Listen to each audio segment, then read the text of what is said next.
Hello everyone, welcome back to my channel. এটা ছিল 15 আগস্টের দিন। জয় হিন্দ, বন্দে মাতারাম। তো আমরা সবাই মিলে একটা প্ল্যান করেছিলাম যে পিকনিক করব। তো যেমন কথা সেরম কাজ। তো আমরা সবাই মিলে চলে গেছিলাম টুম্পাদির বাড়িতে পিকনিকের আয়োজন করতে। এখানে এসে সেই আগের সেই পুরোনো স্টোরিটা একজন শোনাচ্ছিল, যেটা শুনতে আমাদের খুব ইন্টারেস্টিং লাগছিল, যেটা শুনে কিনা আমাদের সবার এই হাল।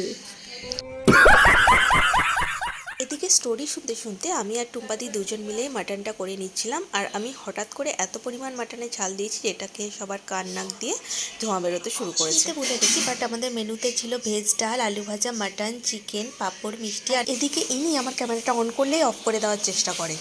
খাওয়া দাওয়া শেষ করে আমরা সবাই চলে যাচ্ছিলাম ছাদে। ওপর থেকে রেখাদি বলল নিচ থেকে আমার জন্য একটা ফুল নিয়ে আয়, যেখানে আমি কানে গুঁজে একটা রিলস করব। আর আমি এখানে একটু ক্যাচ মেরে নিচ্ছিলাম। এখানে বিকেলের ওয়েদারটা অসম্ভব সুন্দর লাগছিল। আর এখানে সখীগণ পা দোলাতে দোলাতে একটু ঢং করছিল, আর আমরা সবাই মিলে কিছু ফটোশ্যুট আর রিলস বানিয়ে নিচ্ছিলাম। আর তোমরা দেখে চিনতে পারছো কিনা একটু দেখো তো, ছাদ থেকে আমি যে নদীটা দেখাচ্ছি এটা কোন নদী। তো ঘরে যাওয়ার পথে বোনের জন্য একটু মোমো আর একটু কেক নিয়ে গেছে, যেহেতু ও এসছে ওর জন্য তো কিছু নিতেই হবে। তো আমার ভিডিও যদি সবার ভালো লেগে থাকে তবে একটা লাইক, কমেন্ট আর ফলো করে দেবেন।